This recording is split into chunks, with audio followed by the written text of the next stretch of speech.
And greetings. Happy Monday. Welcome to the Steve Deace Show here, live and on demand on BlazeTV, radio and podcast. I'm Steve Deace, successfully fighting off a cold, which of course has to hit me right as the weather here warms up, alongside Todd Erzin and Aaron McIntyre. All right, coming up on today's show, by the way, congratulations to Aaron on his Chiefs and winning Super Bowl 58. So the best. Really? Is this a foregone conclusion? Foregone. And I'm going to tell you why. A good buddy of mine sent me a text last night, and it's the best analysis I've heard this entire NFL season. He said, I'm hammering the Chiefs. Don't care what the line is. He said, spirit of the age, deep state, always get what it wants. I mean, look what happened. You know, Ravens win a playoff game. They go out there talking about Jesus. Next game, lose to the Pfizer sales rep with the spirit of the age pop culture queen in the stands in their own stadium. The idea that some kid from Iowa State who was the last pick in the draft and who's an outspoken Christian playing in San Francisco of all places, and they have a white running back named Christian, no shot. Like, we're going to start off an event with some fake song called the Black National Anthem. Taylor Swift's going to travel 19 hours from Tokyo to see her boyfriend play. The event's going to be sponsored by Pfizer. He's like, dude, spirit of the age always gets what it wants. On the money. I completely agree. Yeah, that's the best analysis I've heard yet. The Chiefs have broken a lot of people. I think that's the best analysis I've heard yet. The Chiefs have broken a lot of people. So, I mean, I was already in on the Chiefs at 8-1 in the midseason to win the Super Bowl. I'm tripling down. I mean, I'm going all in on that bet. Todd, your thought on that analysis? Still working out that Lions game, aren't you? No, I thought that was excellent. First of all, I never thought we were going to win. But that was excellent. That was an excellent handicap. Did Brock Purdy not just win the last two playoff games? Wasn't playing against the Spirit of the Age's favorite team with the Pfizer sales rep. Yeah, the Chiefs are the Spirit of the Age's favorite team. Well, Travis is their favorite player. That's pretty clear. I mean, he's the Pfizer sales rep. Can't just let me enjoy this. You're right. You've had nothing to enjoy for the last 5 years. I remember last year, the Monday after the Super Bowl, you said, congratulations. What the heck was Travis? You wouldn't even let me enjoy it. You just pivoted straight to criticisms of Travis Kelce's act. I'm not even criticizing it. I thought he was tremendous yesterday. I thought he was great. You were last year. Oh, was I last year? Yeah, I remember. Right. I hold on to these things. I'm not being critical right now. I'm just saying that's the best handicap of this I've heard yet. Yeah. Spirit of the age always gets what it wants. And that's going to be in your montage here in a moment, which we'll talk about here in just a second. Coming up next hour, I'm not going to do this very often in this campaign. I already told you that. I'm not. But I was asked to do this over the weekend. Mark Levin sent several of us an outstanding piece. I think I sent it to you guys. And it's in my Twitter feed. Is it Talibi? Is that how his last name is pronounced? The guy that Elon Musk kept using to release the Twitter files? Okay. He's kind of a Glenn Greenwald, Brett Weinstein, classic liberal kind of reporter. Is that fair? Yeah. Okay. Kind of your RFK Jr. kind of guy. And he wrote, I mean, this thing is so in-depth. You guys should absolutely read it if you have not. But this thing is so in-depth. It's the kind of piece that a year ago we would have done like an entire evergreen on just this piece. But it lays out all of the efforts way beyond Jack Smith and this, below the surface, way beyond what we see in the headlines here with Jack Smith. But all of the lawfare, I guess we'll call them fail-safes that the Democrats have put in for this election. And it's not just even geared at Donald Trump. I mean, about RFK Jr. and everything else. All right. But it lays them all out in painstaking detail. This thing goes on and on and on. It's very well researched, very well linked. OK. And so when you get up on a Saturday morning and Mark Levin sends you a link and says, read this, you're going to do it. All right. And so I did. And he sent it to several of us. And that started a conversation with some of the people internally here at the Blaze. And one of them asked me, hey, what would you do about this? And I said to them, I mean, in a limited window an election provides, I don't know. I mean, they spent years. Some of this stuff, Talibi's story is correct. I mean, this stuff's been in place since 2016. I mean, they started putting some of this stuff in place in 2016. They absolutely cemented it for 2020. I mean, this stuff is years in the making, and they're in control of all these institutions. And if you look at the as we learned in the 2020 election, all of the local election machinery in these battleground states, they completely control. So you have to win outside the margin of cheating, basically. And so I said, I don't know on an institutional level what you can do about this in the short window an election provides. I don't think there's some level of exposure that these people will like be shamed and go away on their own. I mean, I told this person, I think you're going to have to win this election and then use the power that you're allowed to wield to root them out. Right. Well, that got into a broader conversation about, well, how do we win this election? Now, I'm no expert here, man. I think that's been proven. All right. I mean, I would go watch and listen to the Jack Posobics and the Steve Bannons. They're on the side of light. All right. I just got my ass kicked by all of them. They don't need my vote. They tell me that all the time. They don't even want it. They tell me that too. So, no reason to listen to me. I know nothing. I know absolutely nothing. Okay. But since I was asked and I laid this out for somebody what I would do, it got me thinking, man, I spent a lot of time writing this out to somebody. That's a lot of show material potentially. So I'm going to share with you what I wrote. It's probably all wrong, and there's no need to follow any of it, to heed any of it whatsoever. But just in case, I might be right about one small thing. I want to walk you guys through with a political science class next hour on the upcoming election. And again, we're not going to just be doing a lot of this stuff during this cycle. I just don't think anybody really cares what my opinion is. I don't even know that it's right. But I'm only going to do it today because someone who I care what they think asked me to do it. And the amount of time I took on it made me think I need to recycle that for something else other than just a private conversation, because I spent a couple of hours on this. Fair? Yeah. So we're going to walk through it next hour, and you guys can tell me what is complete and total BS and what isn't. Okay. The Godfather. Just when I think I'm getting out, they keep pulling me back in. It's really more laziness on my part, to be blunt, which is, man, I spent 2 hours answering this and formulating this on a Saturday when I'm not getting paid. I might as well go ahead and put it on the air when I do get paid. None of it probably matters. None of it probably is true. None of it probably is accurate. None of it's probably good advice. But darn it, if I'm going to spend 2 hours answering someone's query on a day off, I might as well get paid for that time. Fair? Fair. So you guys get secondhand content. It's just what I'm trying to tell you. We'll get into that coming up in the next hour of the program. But before we get into all of that, here's Aaron's rundown of what happened while we were away. And my computer just crashed. Give me 5 seconds. Keynote on Apple, Mac. Wonderful product. Wonderful product when I press play and it just goes, no. Checking out. Sounds like it needs a booster. Yeah, maybe 5 boosters. Keynote quit unexpectedly. Let me open up our show file again. You know, I forgot to mention. And BS while I try to do so. I will. Here's one thing I forgot to say. At the bottom of this hour,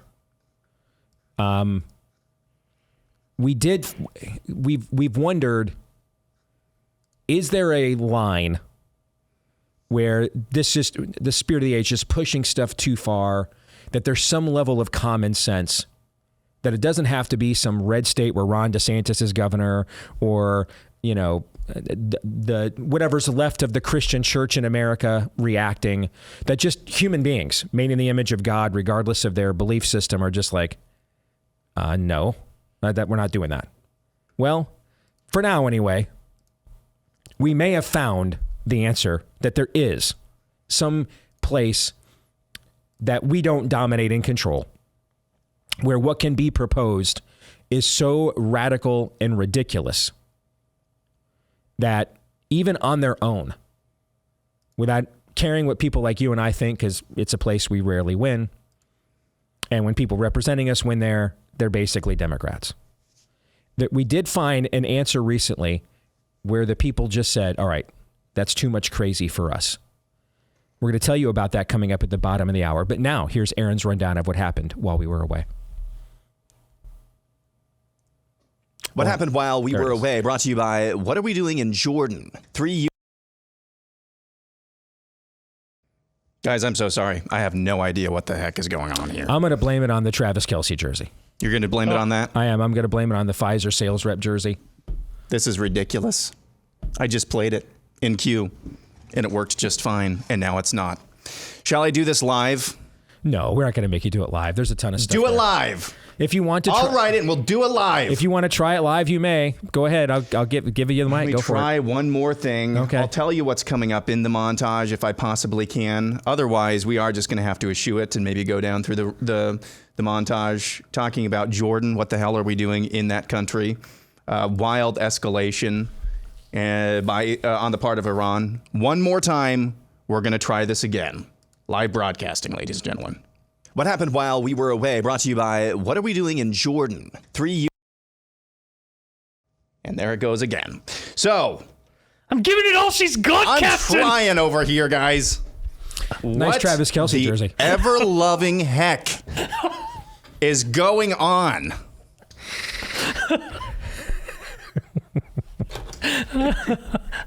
The thing that makes me the most enraged is when technology does not do what it's supposed to do.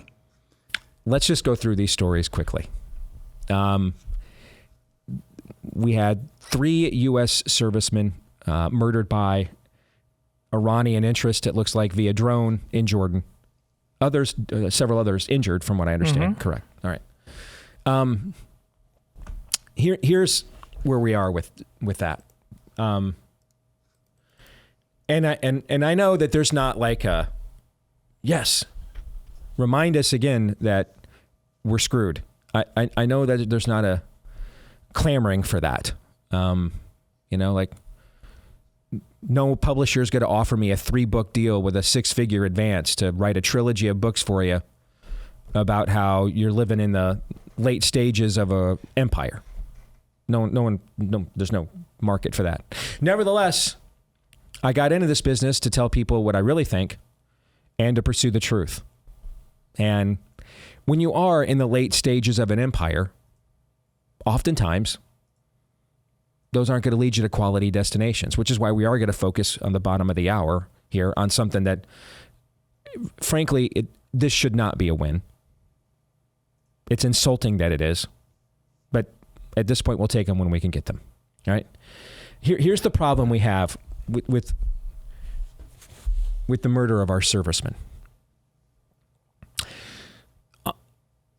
On one hand, Iran is clearly attempting to provoke the United States into a wider conflict in the Middle East. This is very obvious. This is an attempt to goad us. And you have to understand, I mean, these are the Ayatollahs. They don't have the same principle or value on human life that I was going to say the West does. The West used to, okay? To sacrifice multitudes to essentially just be crash test dummies for U.S. weaponry is glorious to them. It's for a greater cause. I mean, this is a country that before Aaron was born and when Todd and I were children would send its children. Mothers would dress their pubescent sons, 13, 14, 15 years old, dress them up to go walk the minefields planted by Saddam Hussein, to sacrifice themselves during the Iran-Iraq War, to sacrifice themselves in place of Iranian soldiers. And the mothers, the Islamic mothers in Iran would dress their sons up because they were assured by Muhammad that their pubescent son dying in this cause means that he would wake up and be surrounded and shrouded by 40 virgins. And you, of course, want to look your best for the big night. I'm not making any of this up. This is all fact. So provoking the U.S. into a larger war. They're not worried about poking the bear. They're trying to. They are trying to. This is an attempt by Iran to reconsolidate. In the Trump years, the biggest success of the Trump presidency was foreign policy, particularly in the Middle East. And what the Trump presidency did is it broke the Islamic cartel. The notions that we were sold for a generation that, well, we can't have peace in the Middle East at all, but we probably can't have it without dealing with the Palestinian question first. And the only answer to that is, of course, a two-state solution. The Trump administration bypassed all of that. And it worked. We had the Abrahamic Accords. We had unprecedented normalization between Israel and even nations like Saudi Arabia, which was the biggest exporter of Wahhabism at the time of 9/11, which is a radical strain of Islam. And so this also had the result of isolating Iran. Iran is not an Arab country, it's a Persian country. Arabic is not its native language, Farsi is. It's the redheaded stepchild of the Middle Eastern Islamic world. Many of the other countries in that region, including the Saudis, do not trust Iran. Many of the Islamic countries that are Arabic look at Iran the way that a first century Jew would have looked at a Samaritan. Yeah, you're living in our region. You're claiming you're worshiping the same God, but we're not the same people. And that's why Jesus chose to use the parable of the Good Samaritan to illustrate a broader point about loving your neighbor as you love yourself. This is an attempt by Iran to re-ingratiate itself, to reascend itself as credible within the Islamic world, to prove the United States is the great Satan, to set the foreign policy paradigm back to where it was from 2016, if you reversed engineer it, really until after the first Gulf War. From George H.W. Bush, the New World Order, post-Gulf War. And so we're talking, what's that, 25 years? That's a long time, okay? And this was the paradigm, regardless of whether George W. Bush was president, Bill Clinton was, Barack Obama. This was the foreign policy paradigm. The Trump administration, to its credit, broke that. Iran is trying to reset that board. We cannot afford to get provoked into a larger Middle Eastern conflict that, frankly, we probably can't win without weapons of mass destruction. When I say current leadership, I'm not even talking about the commander-in-chief. I'm talking about the military leadership.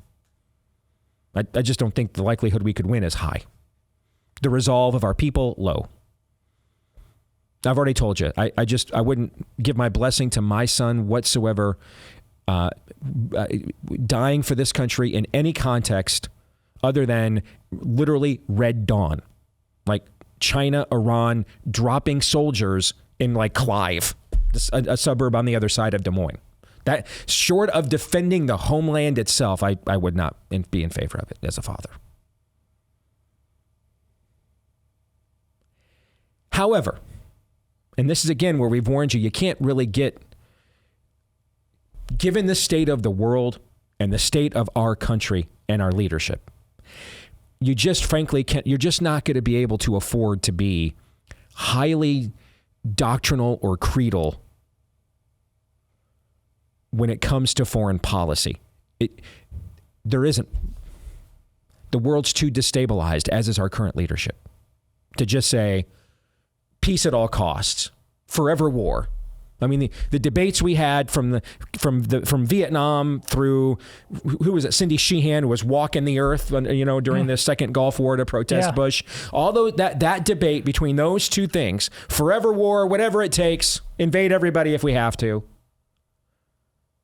From Gulf of Tonkin to 9/11. The Cindy Sheehan people now have Ukrainian flags Correct. on their That's social also media. very true. Yeah, proving my point thus even more. Yeah. All right. So from essentially Gulf of Tonkin to, Iraq, there's never a problem a U.S. bombing can't solve. Okay.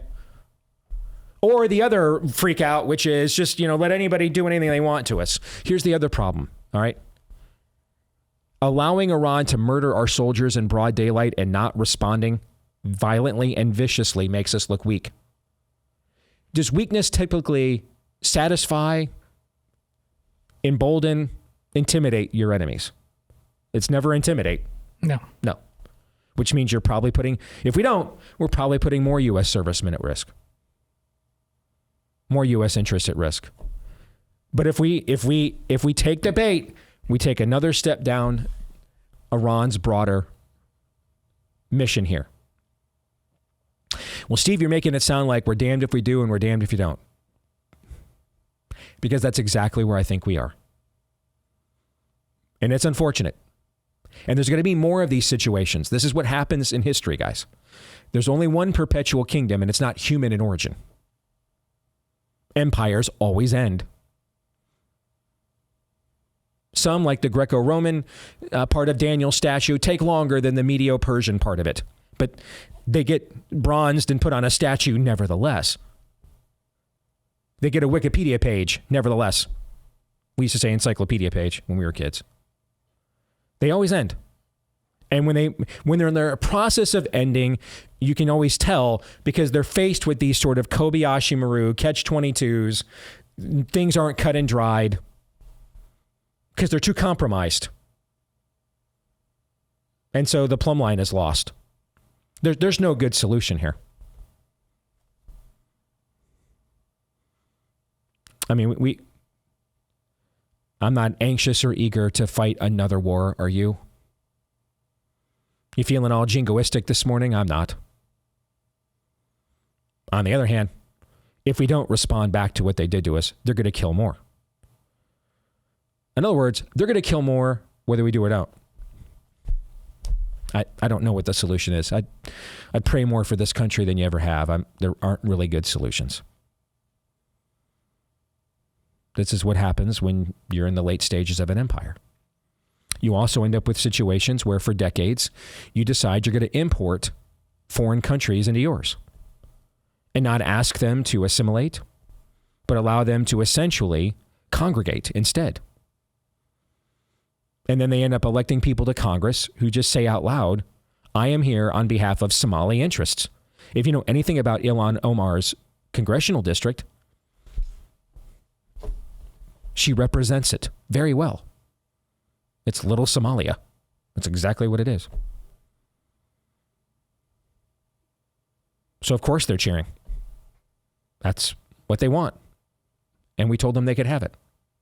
I know that we have had this level of comfort to believe that these foolish decisions that these, me cranking on Aaron's Travis Kelce jersey at the start of this show is just an example. In the grand scheme of things, none of that matters. I'm taking it off. Seriously. No, don't now. Be stubborn about it, okay? Somebody said my montage died suddenly, and that's when I knew I need to take it off. Oh, the montage died suddenly. That's great. That is great. Okay. He is actually taking it off, in fact. He is. Nice. But now I'm lost. Where was I? Oh. Eventually, man, the laws of sowing and reaping are undefeated. They will come into play. You cannot outrun the laws of nature and nature's God. And so this tomfoolery that, we wrote blogs about it and we listened to talk shows that, shared our angst and we ranted and raved. It did nothing. And of course, had to keep voting for the lesser of two evils that we knew were going to do nothing. So we just hoped, the only hope, as inspirational, of course, as it is that they would just do less of nothing than the other side would do of, the real nothing of, darkness, just materialistic nothing, and so there was no resistance to any of this. And now you just wake up one morning in January and, hail Somalia from a member of Congress and, there's cheering because that's what our district thinks. The idea that we were just going to continue to permit these things and look the other way decade after decade after decade, and eventually there would be no chickens to come home to roost. No penalty for this. That there would eventually, these seeds would get planted year after year after year. And eventually there would be no harvest. It's just not true. And unfortunately, we're going to, the bills come and due, Uncle Bingo. Checks come and due.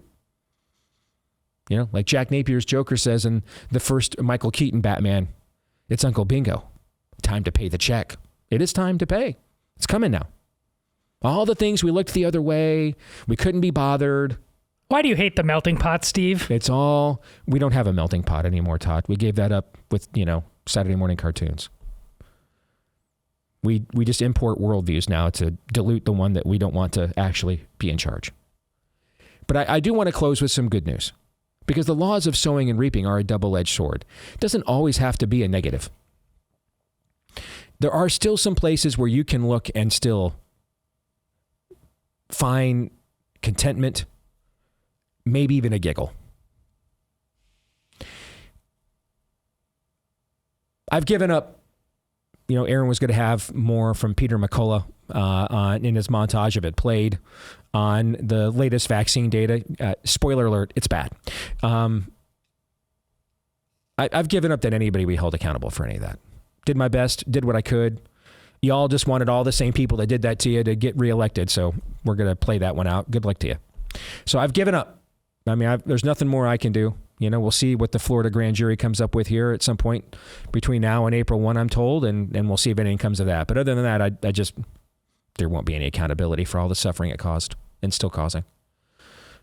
And that's not alone.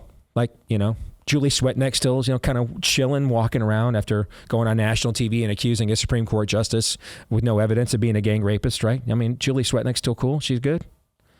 She's still, feeling it. Enjoyed her New Year's Eve party, probably. Cool. Yeah. Russian collusion lie. Nobody went to prison. Nobody's accountable for anything. Nobody's accountable for anything, Matt. So give that up. No one's getting held accountable for anything, unless you are. You will be, but no one else.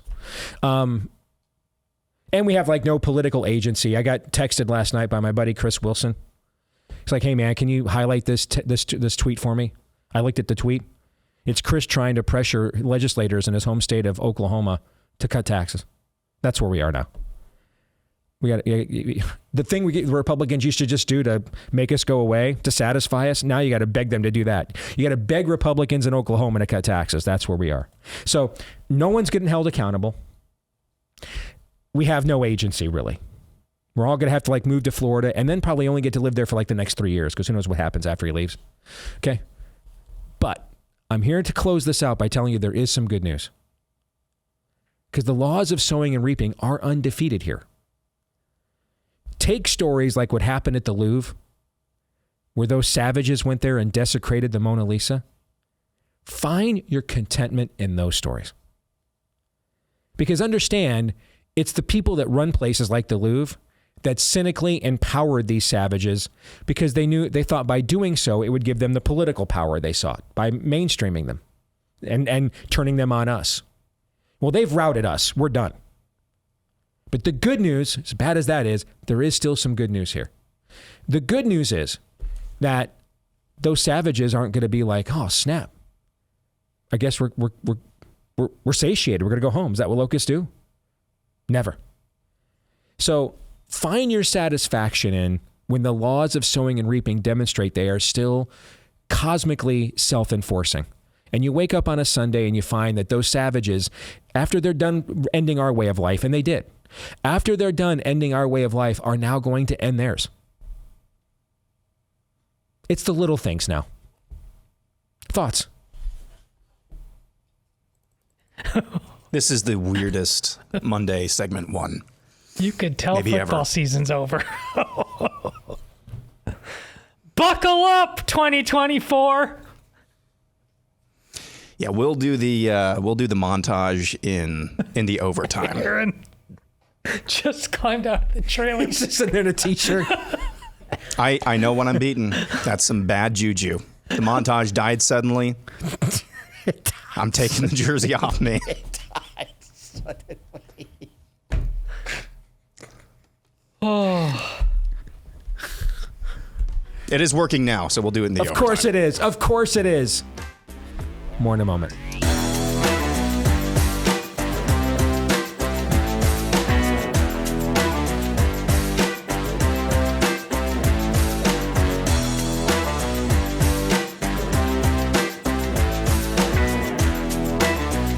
Well, after that depressing opening to the show, you might be more interested in Bonner Private Wines than ever before, especially their Sunai Alagico from the Calaki Valley in Argentina at the third highest vineyard in the world. That means it's highly rated at 91 points. There's no fining or filtration. It preserves its true natural taste. It boasts a staggering 10 times more resveratrol and 93% less sugar than the red wines you buy in stores. By the way, the only place you can get this is with our friends at Bonner Private Wines by becoming a member of the Private Wine Partnership via Bonner. But act fast. This exclusive Malbec always sells out fast. And you don't want to miss the chance to also, if you join Bonner Private Wines, you can get up to 50% off or over 50% off on their other wines in their catalog and free shipping as well. We've all sampled these. They're absolutely fantastic. We'd all highly recommend them. You can try it now for yourself at bonnerprivatewines.com/Steve. BONNER, bonnerprivatewines.com/Steve. That's bonnerprivatewines.com/Steve. Let's welcome in Alvin Lui is here with us. We've talked to Alvin before from Courage is a Habit. Good to have you back on the show, Alvin. How are you? I'm doing great. Thanks, Steve, for having me back. Always great to see you, man. You bet. So we have wondered on this show, is there such a diminishing now of common sense? Is the broader culture so given over to the spirit of the age that unless you're living in a state that Ron DeSantis is governor of, or you are in a uniquely red church-influenced community, there just is not a belief system beyond that stands up to any of this silliness and says, dude, that's just stupid. We're not doing it. You know, we've wondered, like, what was the moment here where places maybe where people like us don't dominate or aren't in charge, that just good old-fashioned, that is really a terrible idea. Common sense would come into play. It appears Maine may have found its breaking point of all places. That's certainly not a place where people like us have any major sway whatsoever. And so this was done almost entirely on their own, where the legislature there has stood up against something called the transgender trafficking bill. Tell us about it. Right. So the transgender trafficking bill, it's patterned after California's SB 107. Maine had one called LD 1735, and a transgender trafficking bill essentially says that a child from another state, if they get infected by the transgender social contagion, and they believe that they have to have transgender sterilization, destructive drugs, surgeries, and if their parents, rightly so, says, no, wait a minute, you're not born the opposite sex or something else wrong, let's find that out. Any adult under this transgender trafficking bill, any adult can take that child to Maine or one of these states that have the transgender trafficking bill, and the state of Maine will not reunite that child with their parents because their parents is now deemed unsafe and abusive. And we were able to stop that bill in Maine 12-0 because of the enormous heat that we brought on that committee from the entire country. People in Maine did not know this bill existed, and we brought the heat to them. And like these cowards that they are, they actually initially wanted to review it on January 17th. We brought the heat, 48 hours worth of heat. They postponed it to last Thursday, which was the 25th, and then they voted 12-0 to kill that bill in committee. So the bill's dead. Well, excellent work on behalf of your group, first of all. So thank you for that. How many of the people within the legislature that you and particularly on that committee, Alvin, and for people that don't understand the way the legislative process works, in a state legislature, things have to, just like in Congress, have to work their way through a committee. The committee has to vote a bill out of a committee and then leadership has to determine whether they're going to allow it on the floor. In state legislatures, there's these things called funnel dates. All right. And so you have to have anything that's not out of a committee by that funnel date is not brought to the floor in the broader legislative session for a vote unless leadership, decides unilaterally to bring it out by their own power because they view it to be that important. All right. And so I'm guessing a lot of the people you interacted with there in that legislature were people on this committee, probably. That's right. Okay. That's absolutely right. How many of them were truly unaware of the scope of what it is that was being proposed here, and we're just going along with it because these are the approved rainbow jihad talking points, and we don't want to look like bigots, basically, but had not critically investigated the devil in the details? And then how many of them would you guys say were down to clown here, but the minute the heat was brought, had to scurry like roaches? I believe out of the 12, probably 6 and 7 of them were definitely looking to pass it. They were looking to pass it. If it wasn't for the heat, they would have done it. And I'll tell you why. We actually beat this bill once last year in January 2023. They kicked it down the road because of the same heat we brought them.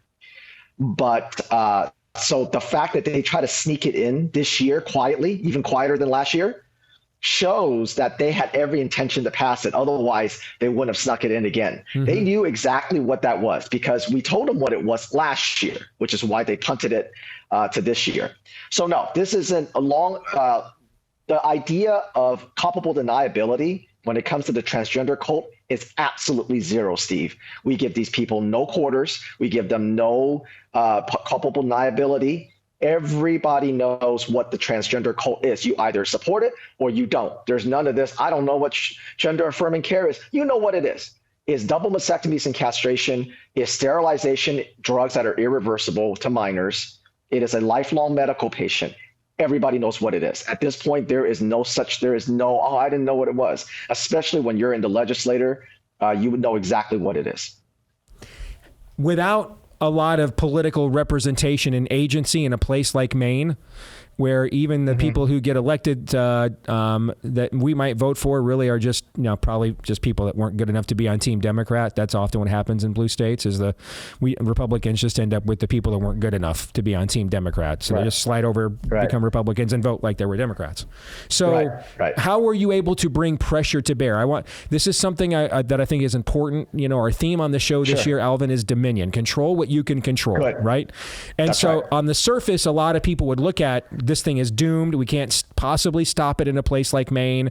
Right. We're not going to have backing from either one of the parties for this. Okay. Nope. If anything, the Republicans will try to mutilate more kids to show they're not bigots in a place like Maine. Okay. And so how were you able then, so the people can see a plan of attack moving forward?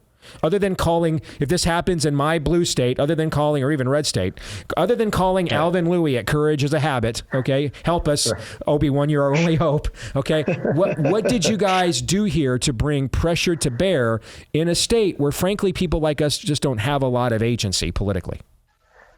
No, that's a great question. And so you're absolutely right. The Republicans were largely pretty silent. We had a wonderful rep from the House there named Katrina Smith, and she was fantastic, but she was fairly a lone wolf. She did represent the House. But these guys were silent last year. They were silent last week. And they held a press conference 4 hours before the vote and said all the right things. So it's like, no, you weren't in the fight. But like I said, Katrina was wonderful. So here's a couple of the tips that I think was very effective. Number one, we do something what we call breathe life into a bill. A lot of people, when they fight these bills, they'll just throw the bill out and say, look how horrible it is.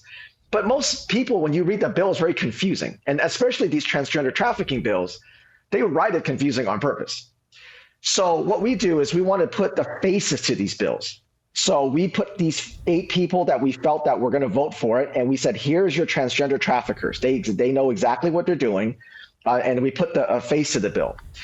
The other thing that we did that was very effective was we made our call to action very simple. And the call to action was email these people whether you live in Maine or not, because this affects parental rights in all 49 states. If you live in Tennessee, you live in Indiana, you live in Kentucky, your child can go over to Maine and you'll not get them back. So we made a page on our website that literally said, here's what the bill is. We made a graphic to make it real simple. There was no misunderstanding as what the bill did or what's going to do. Then we had the faces of the people, we had their emails, and then we had some sample emails. So every time we went out there, we want to make sure that the call to action was very clear. That's the first thing. We have to be clear. Everyone has to know they can do something, because otherwise, all you're doing is creating outrage with no outlet. Then the other thing that we did was really effective was we started doing X spaces on Twitter. It's called X now. And we did these spaces, and I'll tell you, Steve, over the weekend, the 5 days that we really put a lot of pressure, we must have done over 20 hours of spaces. We did 4 hours one night on writing, a space where we just encourage people to write. And it was my co-founder there, Jennifer McWilliams. She was a beast. She really drummed up a ton of support. Then we also had people who were in the different publications that helped cover it, because we've garnered that relationship over the years. But I would say that for anybody fighting this in a state where you think it's unbeatable, you have to go on offense. You cannot apologize for it. You can't say things like, well, I want all kids to feel safe. It's not that I don't, but if you have that attitude, you're not going to win. And so the best advice I can give you, the first thing is, do not let your kindness be weaponized against you. Stop letting your empathy get weaponized against you. Because once you do that, once you use their language, once you fall for that guilt, then you're done before you even get out of the gate. That is great stuff. And I love outrage without, would you say outlet? Is that what you said? An outrage without an outlet will create hopelessness. Yeah, both of those things are absolutely phenomenal. All right, quickly, where does this kind of stuff, because you mentioned they brought this in last year. This has already been tried in California. All right, this is a hydra. Yes. Where are you seeing similar kind of legislation being at least preliminarily discussed elsewhere around the country? So currently, there are 15 states that have some sort of transgender trafficking bill. There's 12 of them that actually has a transgender trafficking bill, the exact bill that we beat 12-0 in Maine. So 12 states have identical transgender trafficking bills. 3 states has done it by executive order: Arizona, New York, and then another one I can't remember off the top of my head. So there are 15 states in total right now that has the copycat bill of California, SB 107. Now, what's really important about California is right now they're looking to get a ballot initiative. They need like 500,000 signatures, but if they get this ballot initiative in California, okay, then it'll be up to the vote, where they'll say you cannot keep secrets from parents, no more transgender surgeries and drugs for kids. If that ballot gets on California and they vote that down, that will be a huge hit to the transgender cult, because it's in California, which is where the mothership is to all that. And so people need to go and help with that.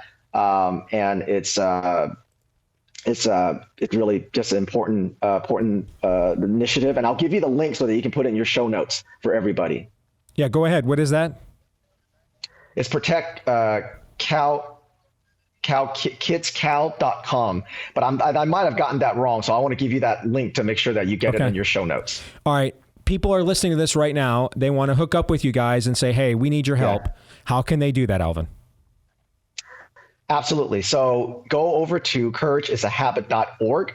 That's courageisahabit.org. Or you can follow us on X or on our socials, which is @CourageHabit. But courageisahabit.org is where you're going to find our catalog. This catalog is created for the average parent, for the average legislators to know exactly what's happening in schools, because this social contagion starts in schools. And of course, we're a nonprofit and we're trying to expand our small team so we can reach more parents and do more of what we did here in Maine. So every support goes a long way, and we certainly appreciate it from the bottom of our hearts. Great work, man. That's the Lord's work you guys did in Maine, Alvin. Thank you so much. Appreciate you. We'll have you back. Keep it going, okay? Thank you, Steve. Thank you. Thank you. So there's a blueprint there, gentlemen. A state where politically, demographically, there's no hope whatsoever. You can hear him. We found one Republican who was good on this. The rest of them, after we were going to get a win, tried to essentially jump on the bandwagon and claim it when they weren't nowhere in that battle. But they were still able to build enough critical mass there and expose enough truth there to defeat this. And the two things I think that he said in terms of advice moving forward: do not let your empathy or kindness be weaponized against you. Or as I like to put it, don't try to be nicer than God. Okay. And then number two is, you have to have an outlet for your outrage. And I think that those were, That's some solid food right there. So excellent work by Alvin and his group. Gentlemen, your thoughts? Well, the point about not letting your empathy be weaponized, it's a must. It's a non-negotiable. I made the exact same point this weekend. I was on a Facebook Live with a local journalist here, Jacob Hall, with the Iowa Standard, and there's a bill right now in the Iowa legislature about taking sexual identity out of the Civil Rights Code. And you can already tell that people are trying to be nice and say they still have a right if it's diagnosed as a mental illness, which is true. But again, on offense, you got to go. You're not having any rights taken away. That's the whole point. This was never a right to begin with. We are restoring reason. We are restoring sanity. We are restoring reality. No one's rights are taken away. Don't let anybody try to get in gray area on that. It's a must, because you lose ground immediately if you're pulling your punches. Mm-hmm. Yeah, don't try to nuance yourself. Nuancing yourself will inevitably lead to failure. This is on basically every issue, but especially on this, it is black and white. Don't fall for any sort of pulling of the heartstrings. And what's so encouraging about the effort in Maine is that not only was there a critical mass, and not only were there action items, it sounds to me as if there was consistency as well. And eventually that drip, drip, drip, drip, drip of consistency gave through in a positive way, where people were able to sway the people who had some say in whether or not this transgender trafficking bill would come to pass in that state. Consistency and getting people with a say to be swayed is going to be the key moving forward. I'm reminded just quickly as we get out of here.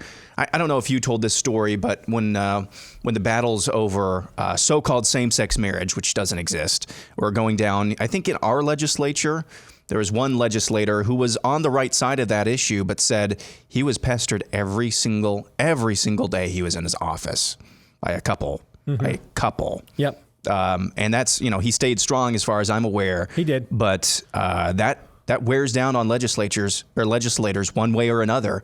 I hope it's not the another. It should be one way. Yeah, you're mentioning where he said, hey, we can't do a massive rally, or the other side can't do a massive rally like you guys can, but there's a different couple homosexual activists down here every day calling me out of session every single day. They're here every day. You guys do one big event one day a year. They're here every single day. Hour 2 is next.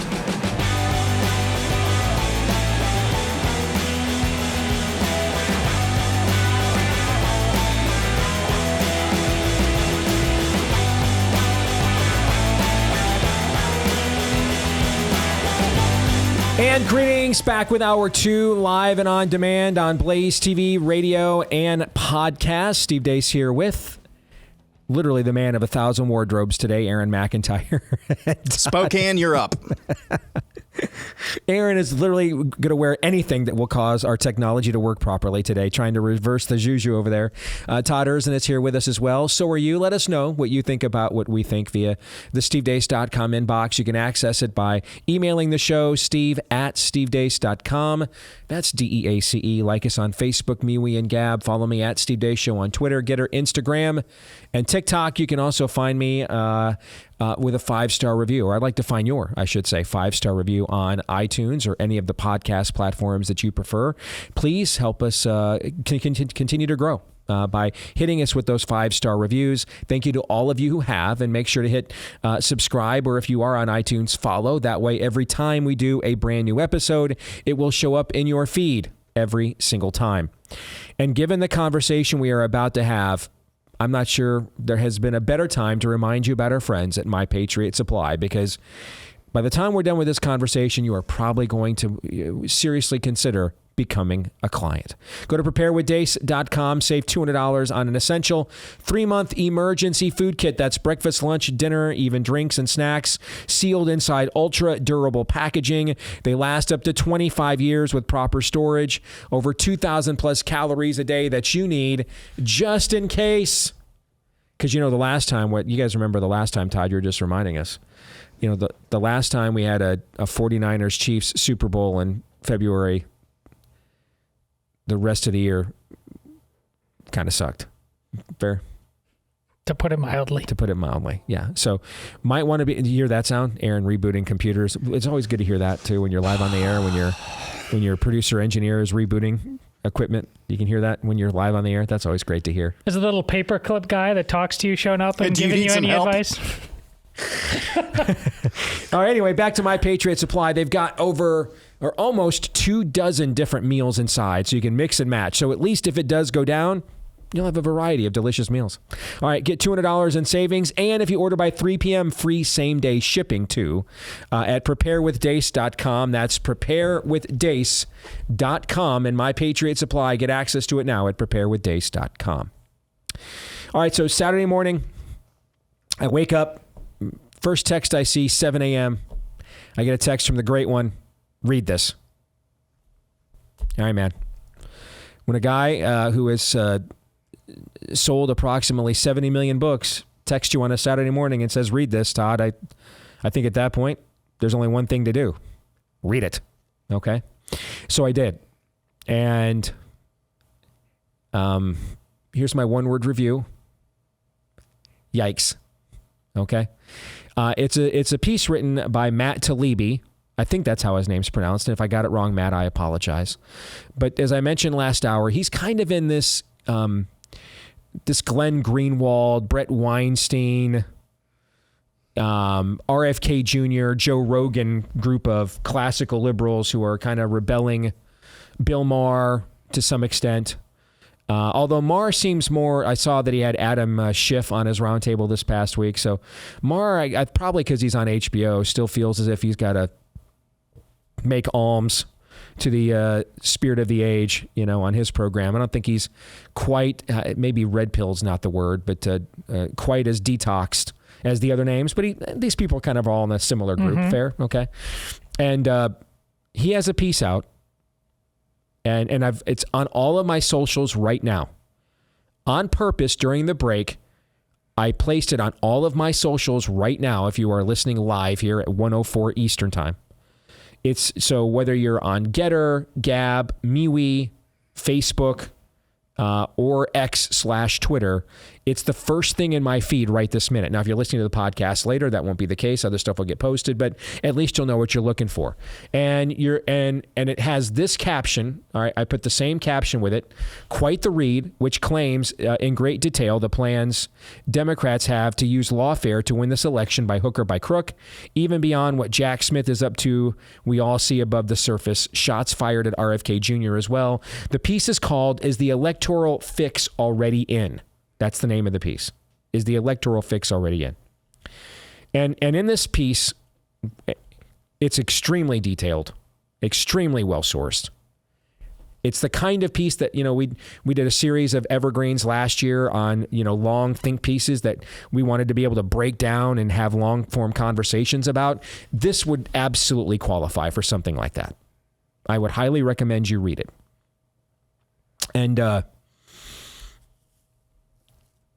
And what it demonstrates is that this infrastructure began to be put into place in 2016. It just wasn't quite ready yet to be fully weaponized. And then you had the Comey letter. Everybody forgets about that. Remember the letter that James Comey sent to Congress the week before the 2016 election saying, by the way, Hillary Clinton's still probably a crook. Remember that? Okay. Oh, yes. Yeah. And that probably swayed the election. That letter did. Two things I think swayed that election. Number one, I think Hillary acted as if she had it in the bag all along, and Trump, to his credit, just grinded on the campaign trail in the final months. Just like the salesman he is, refused to take no for an answer. All right, so he worked it. He absolutely worked the ground in these battleground states with an incredible schedule, if I recall, down the stretch. Right, and then the whole axiom coming out of 2016. Well, maybe Hillary should have maybe thought about going to Wisconsin once and never did. Right? Okay. The other thing, though, even if he had done that, he probably still loses. But it was the Comey letter that I think allowed the hard work his campaign was putting in down the stretch to capitalize on that. It was just like one final reminder. She's terrible, guys. Okay. And then, Trump wins 4 states that decided the election by a total margin of less than 78,000 votes. And the rest, as they say, is history. Okay. This lawfare that then was much more entrenched for 2020 and is now a fully armed and operational battle station for 2024, which Talibi lays it out and says this goes way beyond even Trump. I mean, there are shots fired at RFK Jr. here. Essentially, we're not allowing another Ralph Nader, Jill Stein. We're not doing that, right? We'll destroy you too, okay? And so this piece, it doesn't really tell you anything if you consume outlets like this on a regular basis. You probably don't already know or suspect. It does quantify it, though, in more detail than I've ever seen before. I know you've had a chance to read it. Didn't you think the same thing? Oh, yeah, I couldn't. I started getting into it, and I had to put it. It was too long. I had to go do what I was going to do and come back to it later. It goes. Yeah, it doesn't. There's not a stone that's not unturned here. Okay, so I mentioned Mark sent it to me, sent it to some other people here within our group at the Blaze, and some of us got to talking about it, and one of them asked me what I would do about this, and I said I don't know, because I know we were telling you last week that this is going to be the longest general election ever in terms of both the number of days and the saturation of media, and that's true. But when we're talking about unearthing layers of fail-safes in the system that are years in the making, that's not enough runway to undo this. It's just not. So you have to, and I communicated this to our group. I don't think an election, and I think in 2016, you could have used this to your advantage, and Trump did use stuff like this to his advantage successfully. You could have used stuff like this to your advantage to expose and make the case for your candidacy, right? Because this was kind of new. One of the things that these guys on the left do so well, that the spirit of the age does so well, is they just do stuff without like a heads up, without like an advance campaign. They just do stuff, and before we have organized on our end resistance to it, even come to agreement on what our talking points are going to be to push back on it. And that's assuming you can even get us all on the same page. Most of the time you can't, all right? But they put us on our heels. They just do this stuff so that we're not ready, and we're always in response. We're always reactionary. And they do it counting on the short attention span and the comfort level of the American people, that they'll be outraged by it now, but in 10 minutes they won't remember. And then a day or two later, it'll be the new normal, and they're just kind of accustomed to it. This has been a very successful strategy for the other side, as opposed to what we saw a lot in the Trump years when he became president, which was, I'm going to brand myself in advance as pushing back against this stuff. I'm even going to tweet out stuff when he was still on Twitter, or now Truth Social. I'm going to put out into the ether exactly what I'm going to do about it, so that they're fired up, they're ignited, they're weaponized, they've got their counter ready to go. In fact, they're acting on their counter even before Trump has engaged his proposal. And then oftentimes just wouldn't. And so we talked about this during the Trump era, that we would get the worst of both worlds. He would threaten this radical action to confront them, often not follow through, and would radicalize their base to stand up to him. And then when he didn't follow through, our base would then get demoralized, and what are we doing? They do things the opposite. They just do stuff like the Joker. I just do stuff. I just do things. Okay? And go back to the Joker. What does he say in that same kind of, that same soliloquy? Do I look like a guy with a plan? Yeah. But if people think there's a plan, the stuff they'll tolerate, the stuff they'll put up with, okay? If they think there's a plan. I was communicating on another matter today with our friend Tracy Beans. And I said something to her that has occurred to me a lot in the last few months. Do you know what's even scarier than an unaccountable cabal of elites secretly running the world or the country, like a deep state or a World Economic Forum? You know what's even scarier than that? Nobody's in charge. Nobody is.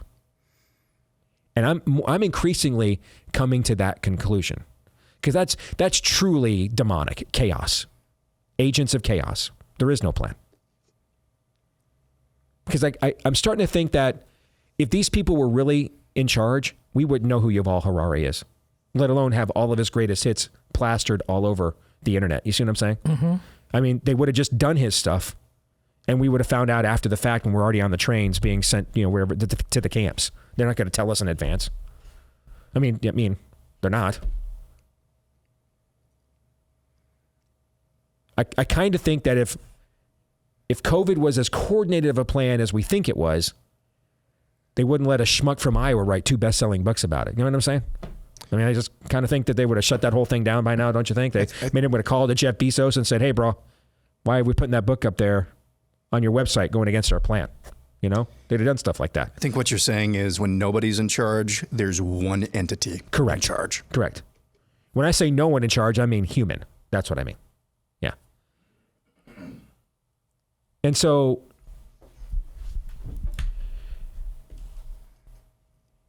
if we don't have the means, we're not going to expose this stuff.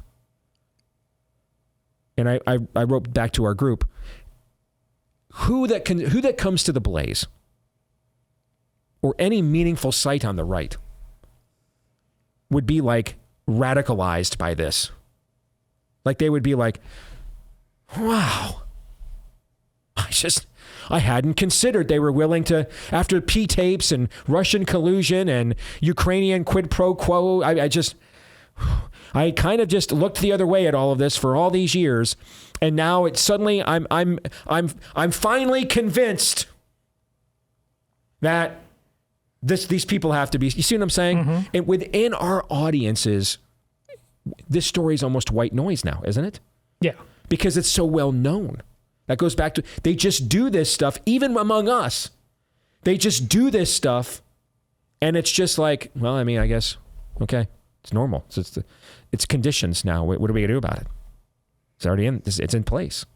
So I don't know a way around this. You implied that this kind of thing is part of what kept voter turnout low in Iowa.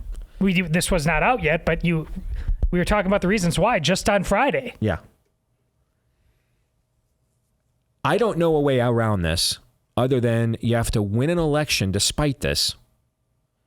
And then after you win, you have to uproot these things. And you're not going to, even in 2 full terms, if it was a Pax Americana term, you're not going to completely, fumigate the place. And I don't think that. As soon as you start, people, the normies are going to resent you for it because you're going to why are you being hostile? Why are you mucking up the works? But you at least have to strike some form of a blow in uprooting it enough that it's damaged. Even if you can't mortally wound it, some aspect of it has to regroup. So you're buying time for maybe the next person to get in there, and this is a hydra, essentially, all right, what they've constructed here. And so that turned the conversation to winning this election in spite of this lawfare. How would that be possible? And we kind of shared our thoughts on that. And I ended up spending almost 2 hours on this Saturday, just giving it way too much attention to detail. All right. I'm not sure anything I'm about to point out to you matters as right. Any form of counsel anybody should take whatsoever. But since I was asked, I answered. And then after I spent that amount of time answering, I thought, you know what, man? Why come up with another hour of content on Monday when I could just share to you guys what I shared with our group? Okay. Before I do that, though, what I'm going to share with you flies in the face of a lot of what you're being sold. If you patronize a Fox News or a lot of the other major conservative aggregators or websites, what I'm about to show you and walk you through won't make much sense unless I explain to you why I would take a completely different tact from much of what you are shown and sold. And I've done this before. I mean, I wrote a book a few years ago, called Truth Bombs that laid out, endorsed by Mark Levin, by the way, that laid out how much of what we are told by even Fox News as conservatives is just not true. It is meant to not make you aware of the amount of leverage that you actually have in this process, or even how the process actually works. But that's so you will engage the process through gatekeepers and they will remain in charge, like tribal chieftains, and you're the plebes. Okay, you're the pawns. They're the main pieces on the chessboard. So I need to deprogram you guys before I show you what or explain to you what I would do to win this election in spite of this stuff. All right, and so allow me to do so with this data and this information. I want to show this to you. All right. I'll walk you through this on audio if you're not watching today and just on the podcast, all right? This is the percentage of the electorate that is suburban and the percentage of the electorate that is black during the Trump era, all right? So 2016, 2018, 2020, 2022, all right? So that's the last 4 major election cycles, 2 presidential elections, 2 midterms. So a good balanced sample, all right? 2022, 52% of the electorate was suburban, 11% of it was black. 2020, 51% of the electorate was suburban, 13% of it was black. 2018, 51% of the election was suburban, 11% of the electorate was black. And 2016, 49% of the electorate was suburban, and 12% of it was black. Now, this is going to fly in the face of what a lot of you, if you consume conservative media, probably instinctively think. Because the amount of righty election obsession between these two groups is like 90-10 in the other way. I mean, the amount of righty election obsession within conservative media about gaining another point or two of the black vote that is a sliver of the electorate compared to what's the strategy for the largest for the largest block of swing voters in every election. I mean, it's just not even close. It's just not even close. Even the amount of pieces you'll find and broadcast you'll find and references. I mean, Fox News is telling the brothers be flipping at the barbershop. No one's telling you how we're going to get the suburban whites to vote for us again. No one seems to even care to have a plan, even discuss it. Now, here's why I think that is. I think it's just as simple as whites who consume our content are so desperate to be told they're not racist anymore that there's a mass market for this. You guys have heard me say before, if you're a minority and you don't know what to do, if you're unemployed, and sadly there's too many of you in the Biden economy, I would suggest getting good at reading being non-white and reading conservative talking points off a teleprompter. Boom market for that. The 2 most effective political talking points of my lifetime are what Reagan did to the term liberal, destroyed it. They had to rebrand themselves as progressives in the post-Reagan Bush era. Second, the Democrats branding Republicans racist. The amount of fear of it, the amount of desire to disprove it within the right is, forget white liberal guilt. That's not nearly as destructive as, I'll prove to you I'm not a racist. The fear of being labeled that, the desire to not be labeled that, to overcome that label. It's self-immolating, self-handicapping. And it's one of the reasons why you hear me say stuff like the content that we often produce in conservative media, too often it puts us at odds with what we claim our stated goals are. Like a lot of you think people like me's number one job is to get Republicans elected. And a lot of my contemporaries, by the way, agree with that. But then we produce content that will not do that. Because at the same time, you want to be assured, Whitey, you're not a racist this time. The brothers are flipping this time. We're going to get 13% of the black vote this time, guys. Hardy har har. That's the content you want. And so on one hand, you want people like me to be get out the vote turnout agents for the Republican Party. But then at the other hand, in between cycles, you want us to feed you a bunch of content that actually won't accomplish that stated goal. So which is it? Do you want your bellies rubbed and told that you're not really a racist, it's okay? Or do you want to beat the people falsely calling you racists? You can't do them both. Let me show you why. I want you to check out this chart. And again, if you're listening on the podcast, I'll walk you through it. This is a chart of the states with the highest black population.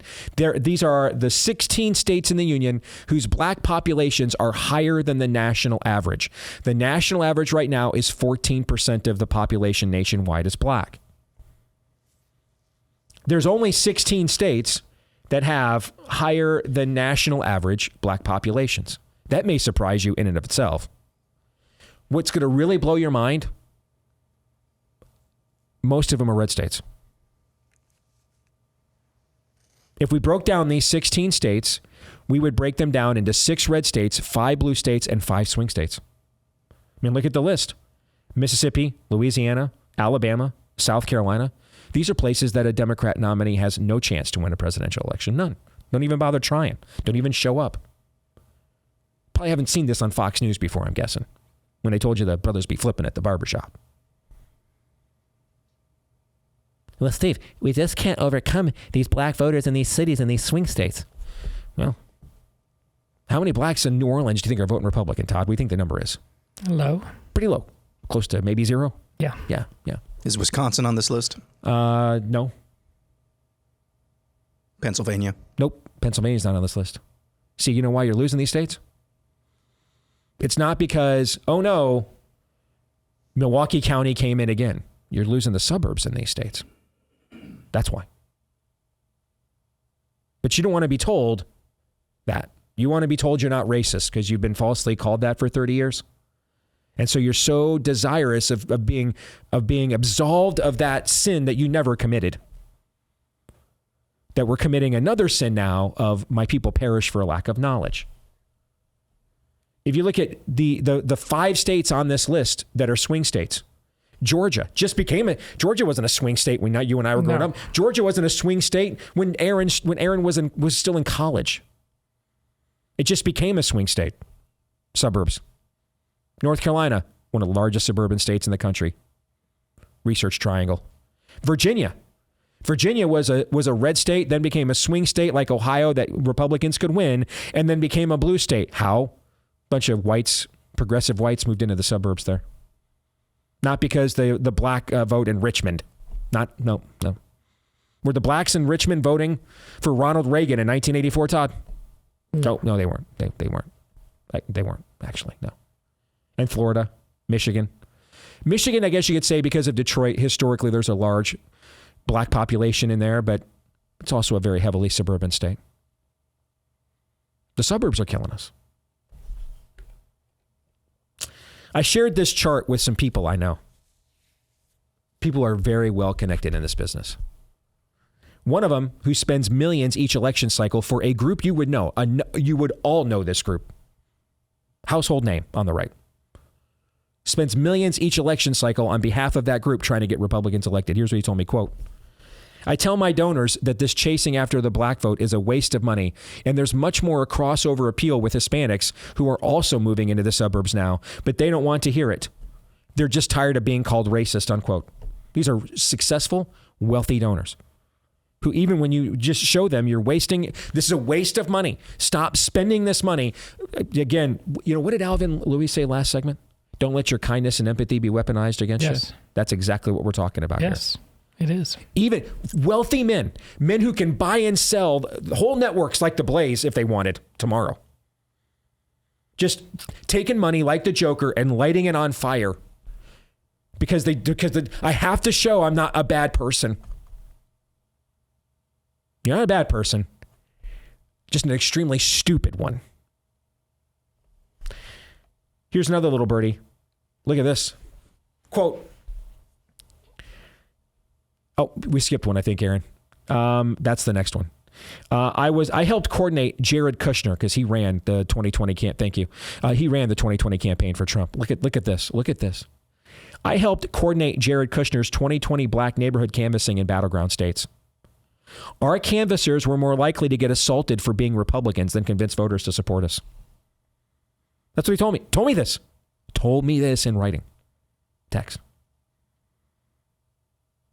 Shared this with another little birdie of mine that does canvassing. I mentioned I had a birdie of mine that was doing canvassing for the GOP in, I think it was Utah and Arizona for the 22 midterms for Hispanics, right? Mm-hmm. So I sent this over to him to get his thoughts on it. Here's what he wrote back to me. Quote, I was in meetings with Jared Kushner in 2020 when he would be warned we are wasting money canvassing black neighborhoods for votes and should spend those resources elsewhere. He never looked at our data and just assumed or called us racist. Remember when I said, what's scarier than a cabal of elites, a GOP establishment, a deep state, a WEF, a Bilderbergs? Is it a Muslim Brotherhood? What's scarier than those folks being secretly in charge? Nobody is. And there's no plan, Joker. It's not all part of the plan. There's no plan. Everybody's just this bad at this. Just terrible people doing terrible things to other terrible people terribly, as it was in the days of Noah.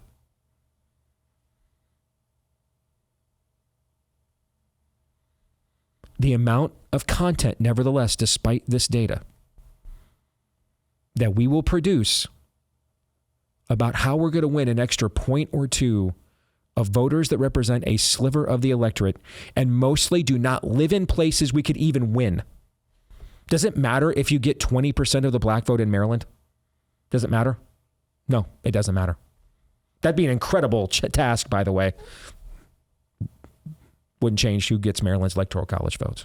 Wouldn't change it at all. Could you imagine getting 25% of the black vote in New York? That'd just be insane, right? Do you know how many of electoral college votes out of New York you'd get if you did that? Not enough. Not enough. 0 would be the answer because it's winner take all. You'd still lose. So I needed to show you this before I lay out what I would suggest. Now that you're detoxed, I will present an antidote that probably no one will listen to, and it probably sucks and doesn't matter anyway. Next.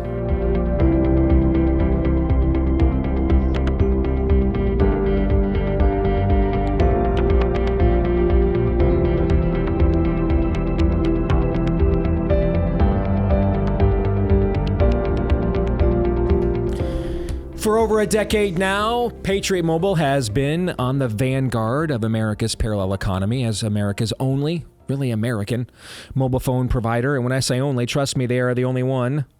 They're the only one that can provide you dependable nationwide coverage, giving you access to all of the 3 major networks out there, and a first-rate, 100% U.S.-based customer service team without also trying to destroy whatever's left of our belief system. In fact, they share those beliefs, and they take the money that we give them and use it to try to bolster those values instead. That's why you want to make the switch. You get both. You get both a great product, but then also a company that shares your values at the exact same time. Our family, after putting it off because we were comfortable, finally made the switch to Patriot Mobile a few years ago, and we have not regretted it ever since and not looked back. If you want to do the same, again, that customer service team is outstanding. They're U.S. based. That means you can actually understand them. They'll make it as phenomenally seamless as possible. If you go to patriotmobile.com/Steve. PatriotMobile.com/Steve or call them at 972-PATRIOT. Give them the offer code Steve to get a free activation. They'll customize a plan for you. Keep your phone, upgrade your phone, keep your number, get a new number, whichever you prefer. PatriotMobile.com/Steve. All right. So this next part that I'm going to share with you, I'm going to read off my phone. On purpose, I did not put this out there. Number one, I just don't know how good any of this advice is.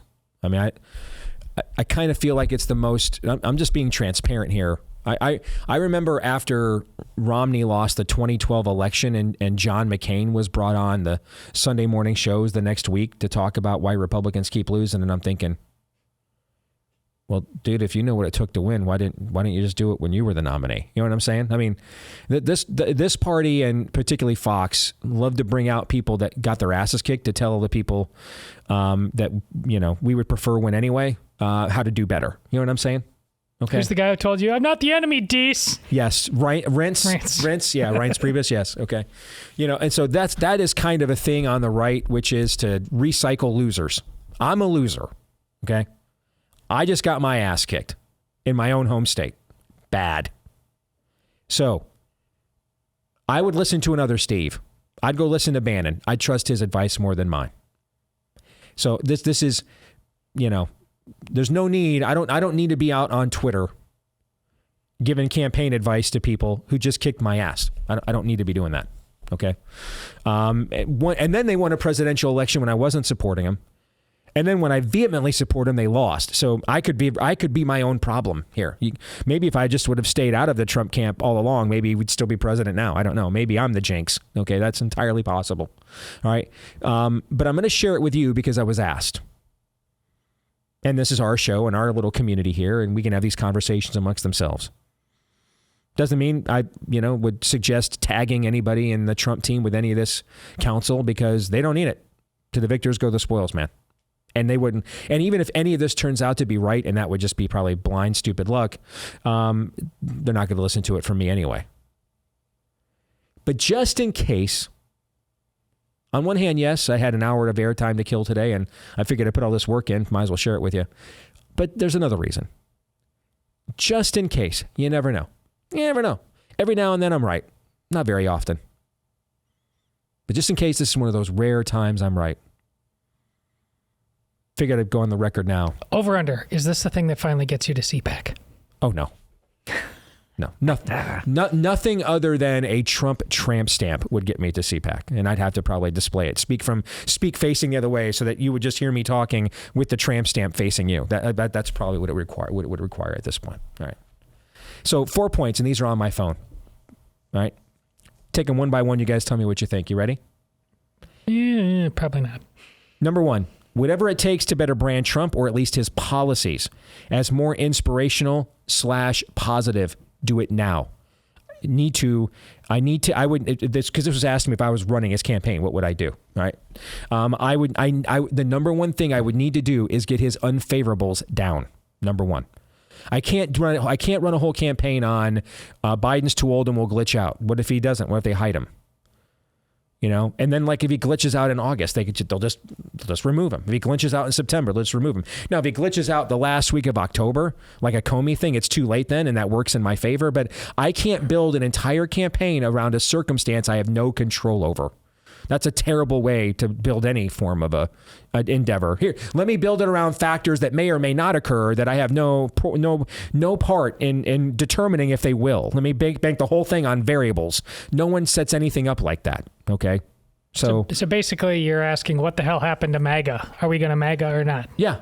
I want to see. I want Trump doing more rallies, and I want to take those clips. And even if he's not able or capable to brand himself that way in real time, I'm going to rebrand them that way, because more people are going to watch the ads than ever watch those damn rallies. You know what I'm saying? Mm-hmm. And I'm going to have like a patriotic music. Yeah. Like Requiem for a Dream. Okay, like America the Beautiful. Things were better off when he was in charge. I need to rebrand him. For these suburban voters I just showed you are going to decide this thing. Since detailed exit polling began in 1972, every party that's won the suburbs has won every single time. Every single time. The suburbs are so comfortable that I can't get them to vote for him, I don't believe, on the basis yet of how bad things are. It's not bad enough for them yet. So I need to vote for Trump affirmatively. Okay? Not because they have to, but because they want to. Because he is the clearly superior option. So I need to rebrand him more inspirationally. Thoughts? Well, this whole thing was ultimately about MAGA and making America great again. And that was one chord that was obviously played from the get-go. It worked. Yes, it worked, as you've already said, with somebody with horrendous negatives in the form of Hillary Clinton. But yeah, MAGA basically has now become just a pejorative these days, and it's not aspirational, and he absolutely has to turn that train because around. it's been rebranded as making Trump better again or great again, Yes. not America great again. And that's what the Democrats want. They want it to be seen as a Trump movement, not as a patriotic one. Yeah. Number 2. Greatly upgrade our lawyers and make sure we have someone on board that Supreme Court Chief Justice John Roberts respects for the coming appeal on the D.C. January 6th case. Get that person on TV constantly ASAP to begin messaging that the credibility of SCOTUS is at stake if it doesn't hear our appeal, which would likely, even if it agrees to hear it, we just need to get them to agree to hear it, because it would likely delay that lethal case until after the election if we can at least get them to hear it. Okay? And so I need to be, in other words, I need a Bill Barr kind of a figure. I can't use him again, though, because, I mean, he's wasted capital. But somebody like that, somebody that has some cachet, Aaron, with the system, somebody that knows John Roberts on a first-name basis, knows how to speak at least some of that institutional vernacular, and start putting the public pressure on them right now with that kind of a figure. Not this lawyer chick he has who keeps losing him every case. Someone respectable, the system knows, that can say to them, hey, your credibility is on the line too. If you allow these hackneyed attempts to interfere on the election, it'll not just be Trump that's who will be hurt. Your credibility will be dinged all the more. And oh, by the way, where's the Dobbs leaker at that you guys promised us? But it can't be a radical. Can't be a Steve Deace. It can't be a Charlie Kirk. It can't be anybody like us. It's got to be somebody from inside the dome there that is willing to do that, like Bill Barr was on Russian collusion. I got to find that person ASAP. Does that person exist? Exactly. I got to find out. I don't know. We have to find out, though. My wife and I had this conversation just this weekend about this thing. There aren't people who are just John Adams, like principled enough, going to defend the redcoats are going to do it. Then it comes down to the people who are just only going to do it if they get paid. Oh, well, if there's one thing we can do, it's pay people off here. But the kind of people who's only going to do this is get paid probably has a track record that makes them look like somebody who's not going to make this. Go back to bullet point number 1. It's not going to be aspirational. It's just going to be muddy. In 2016, he found Jeffrey Lord, who helped run the Reagan political White House, and gave him conservative street cred that he couldn't have gotten on his own. In 2019, he got Bill Barr to end the Russian collusion thing. He's not the same person. We talked about this. He's Howard Hughes now. He's peeing into jars now. I'm trying here. Okay? I'm trying. I dig that. I'm trying. Okay? There has to be at least somebody that John Roberts knows. Somebody that you can start putting on every cable news show right now and warning them, you have to hear our appeal. Otherwise, your credibility is at stake too.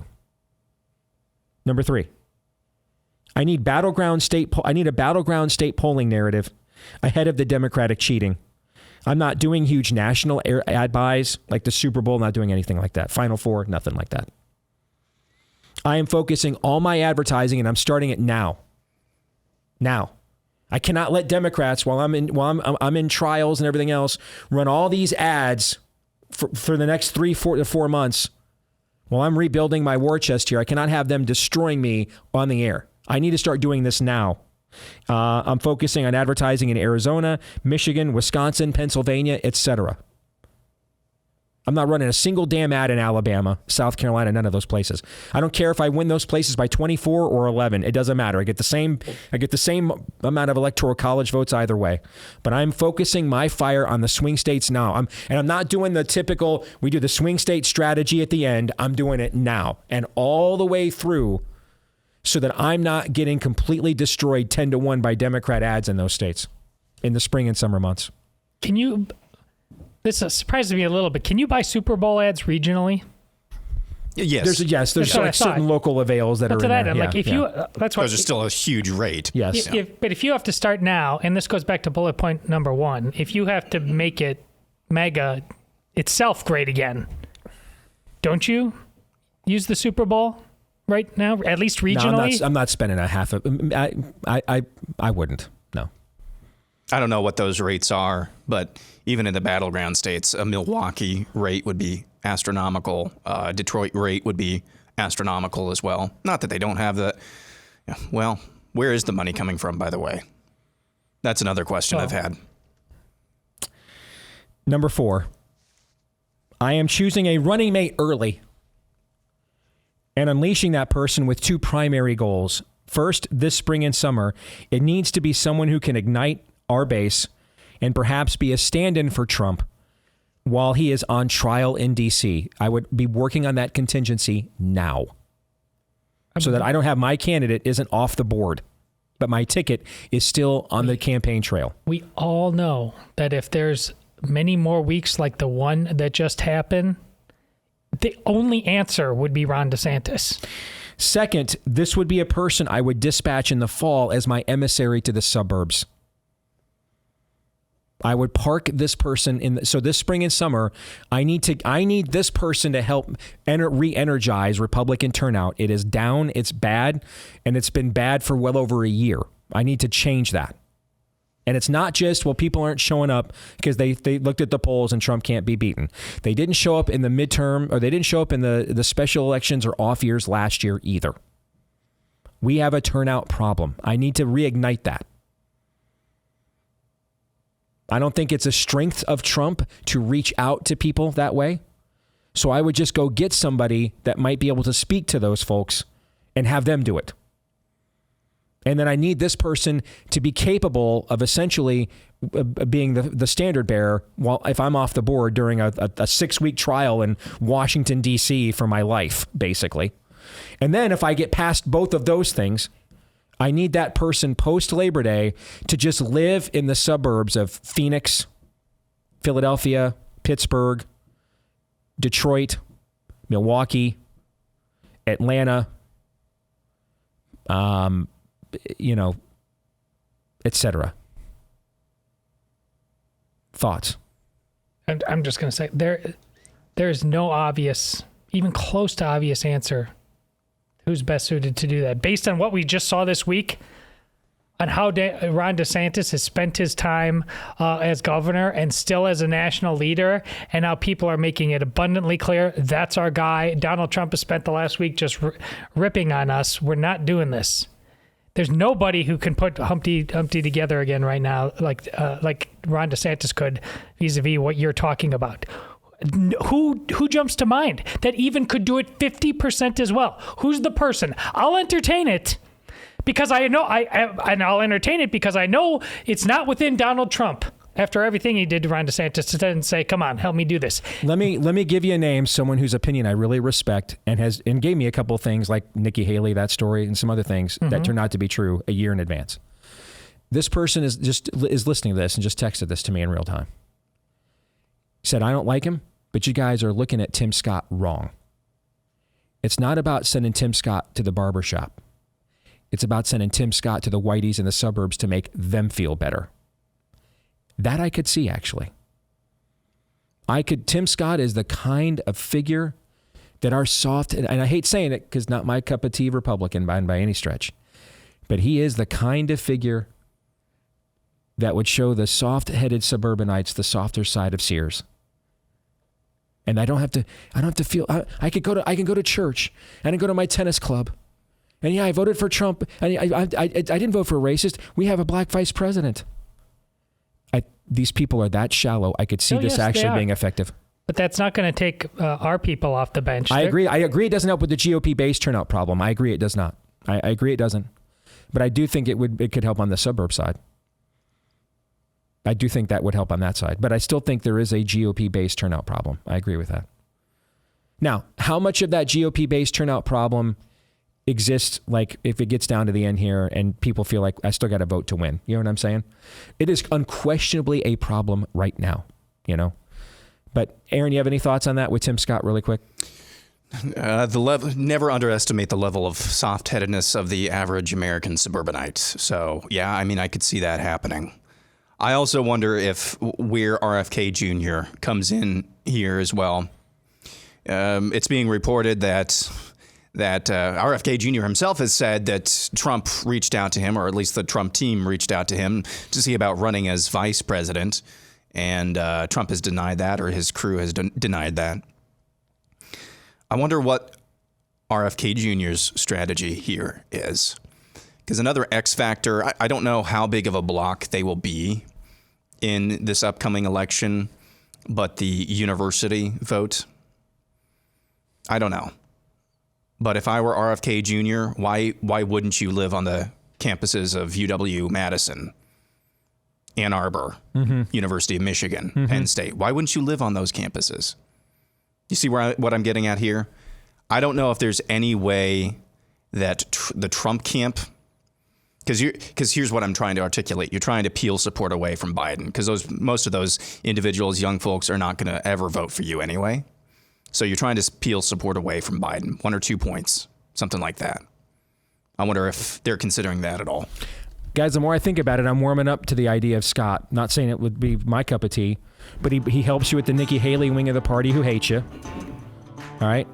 And he's got the beard. All right. So you can check that. You are thinking like a Detroit Lion again. You have totally lowered your standards. I see what's happening here.